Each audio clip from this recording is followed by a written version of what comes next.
سأحدثكم عن الله سبحانه وتعالى قليلا، لكن أتمنى أنكم تركزوا معي وتسمعوا بكل تأني. يراك تعصي فيصيب قلبك بالندم، ثم يلهمك بالاستغفار فيغفر لك ثم يرضى عنك، ثم يبدل سيئاتك حسنات. ومن عظيم لطفه يراك مبتسما فيكتب لك أجرا، ويراك موجوعا فيغفر لك ذنبا، وما بين الذنب والأجر أنت محاط دائما بلطف الله. إذا أراد الله شيئا تغيرت قوانين الحياة حينئذ. البحر لا يغرق، والنار لا تحرق، والجبل لا يعصم، والحوت لا يهضم، والعذراء تلد. لا تقل مستحيل. عن الله سبحانه وتعالى أحدثك: لو أحبك الله أحبك أهل السماوات والأرض، وسكنت الجنة قلبك قبل أن تسكنها. شوف كيف الله هو الركن والملجأ الوحيد، وهو أقرب إلينا من حبل الوريد. يرى ذلاتنا فلا يفضحنا بل يسترنا ويغفر لنا ويردنا إليه ردا جميلا. في قانون البشر لو أصبت 99 مرة وأخطأت في واحدة لتركوا 99 مرة وعاتبوك على الواحدة، ولو أخطأت في 99 وأصبت في الواحدة لغفر الله لك وقبل منك الواحدة. يا الله ما أكرمك وما أرحمك. الرحمن على العرش استوى، لم يقل الجبار ولا القوي، إنما الرحمن.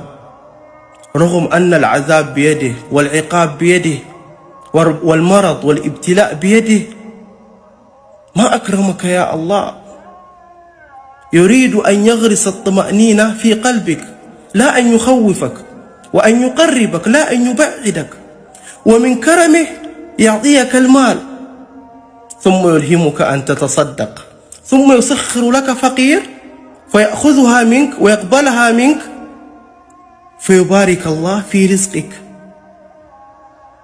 يبارك الله في رزقك وهو اللي أعطاك المال. ما أكرمك يا الله.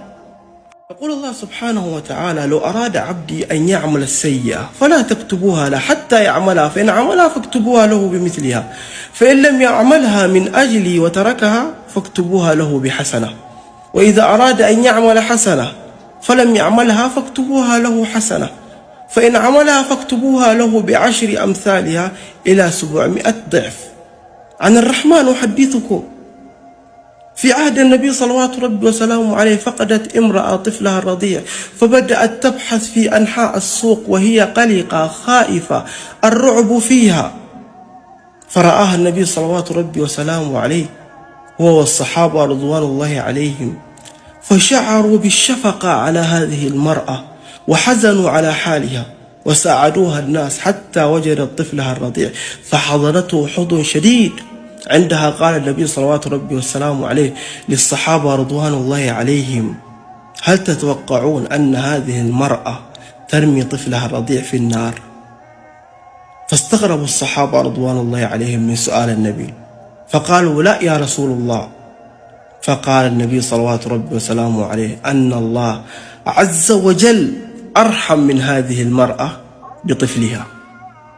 الله يفرح بتوبة عبده أكثر من فرحة هذه المرأة بلقاء طفلها.